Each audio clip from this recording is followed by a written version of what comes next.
So hi, Tales from the Shed. It's back. It's back.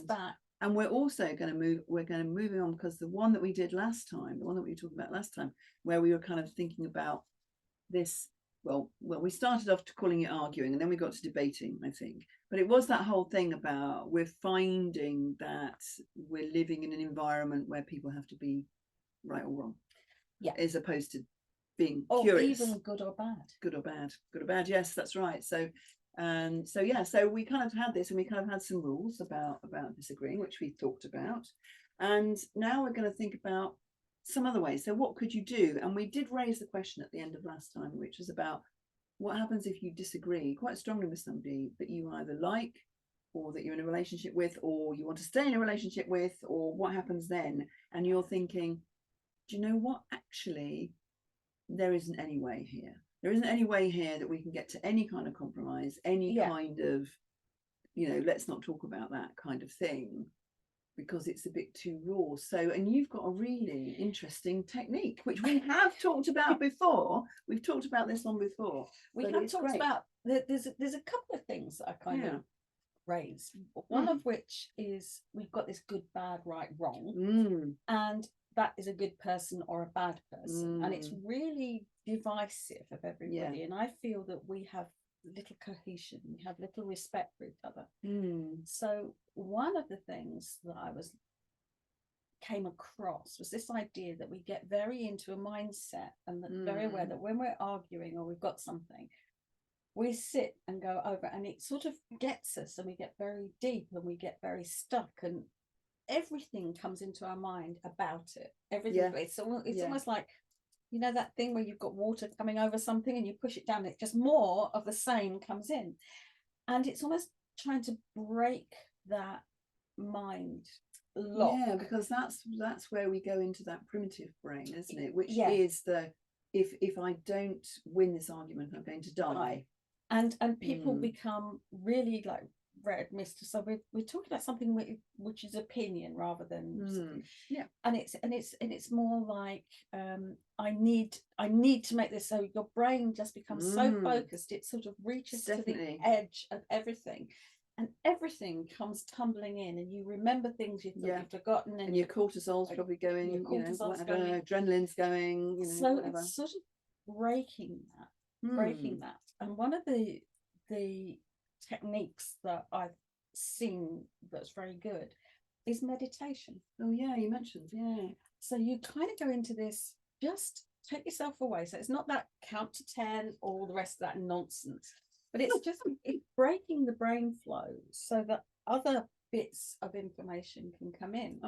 So you break that flow of the brain, that flow of cortisol, which is broken. And you have to kind of empty out the brain, which is where you get meditation, where you have no thoughts.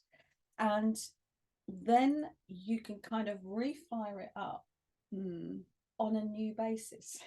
That your mind open. So a typical example of, because meditation has this yoga, sit in the corner, put your feet around your ears, and but it's actually just emptying the brain. And if you're in an argument, on the breath, really. Concentrate on the breath, or a candle flame, or as somebody in the States said, air conditioner. The AC just goes and you just listen to the AC or whatever it is. So it can be something or nothing. It's really just stopping the brain thinking of anything else. So that's why you get like the old candle, it's just sitting there, just looking at one thing. And if you have just been in an argument, or you're really het up, or you're very angry, and you light a candle and look at it and you think, there's a candle, I don't care about the candle, I just think they're wrong, they're stupid, and they're wrong, and I wish I'd said this and this. And it's interesting how hard it is to kind of break to keep that going. So that's a really good technique. It doesn't mean you're wrong, but it will stop you running from that. You'll have a more complete brain to argue from, rather than a primitive brain. So you might not necessarily, but you will back down into what we were talking about with the debate, with the idea, the with curiosity.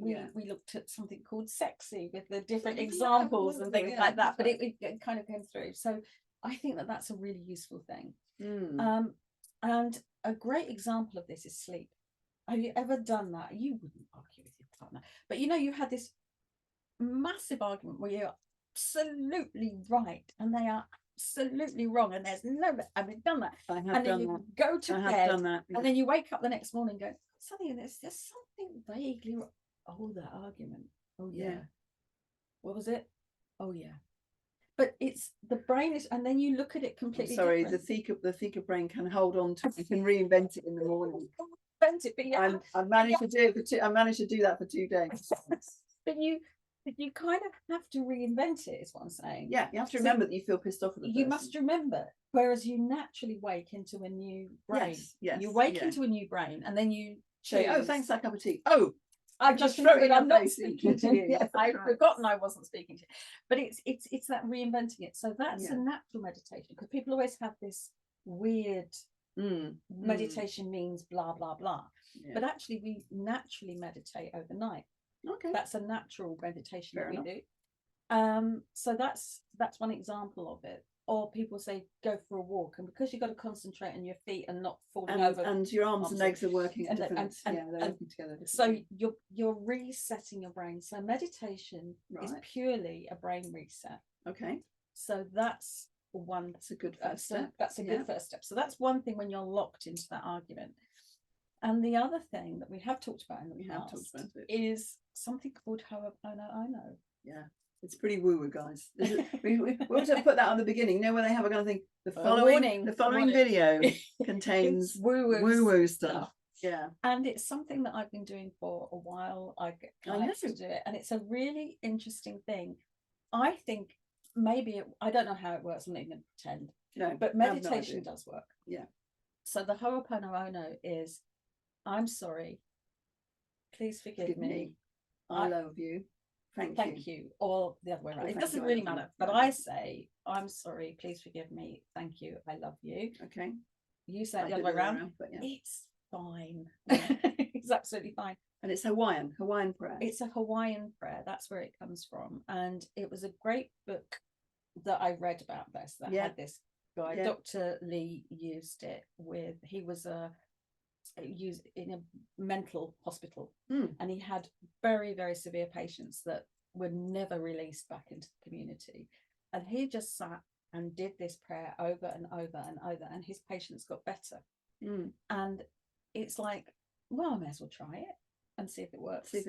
And its idea is it kind of cleanses your energy around you. Told you it was woo-woo. I know. I think you said, I think the greatest example of this was recently when you said you had this long drive that you were not looking forward to go to an event you were a little bit nervous about going to, and it was like you said you did it through the whole drive. I did it the whole 7 hours. 7 hours. And I did it the whole drive, and I just felt calm and relaxed when I got out.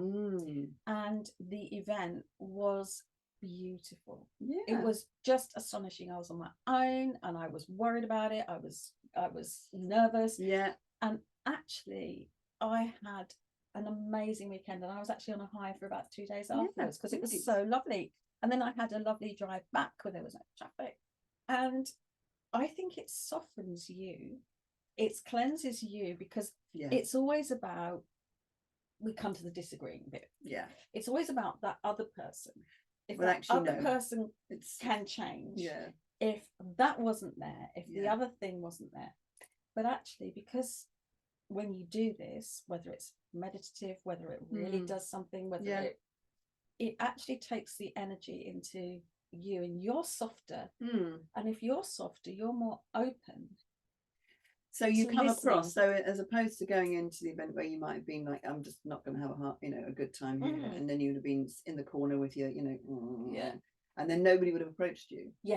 But because you went in and somehow was softer, you were much softer and more open. And people say, oh, are you on your own? Come in and we'll kind of look after you, make sure that you're okay.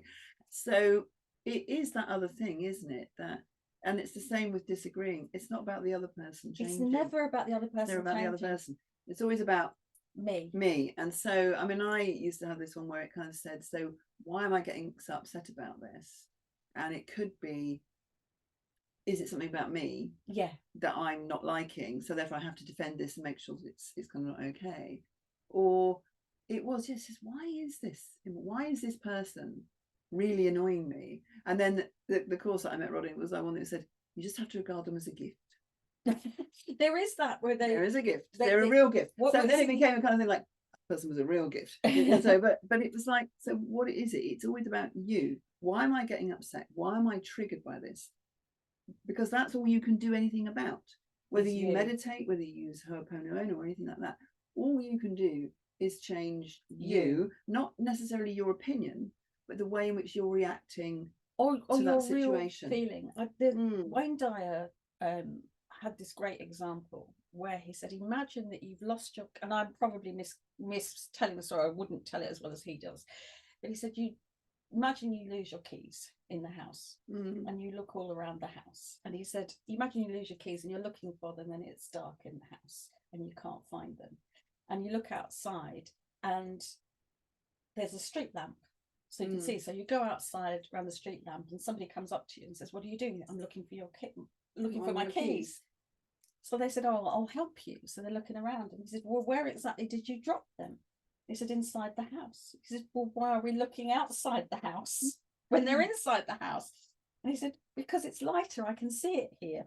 Oh, right, okay. So the point of his story was the problems of what we have are in us. They're inside of us, but it's harder to look, and it's awkward to look, and it's more difficult.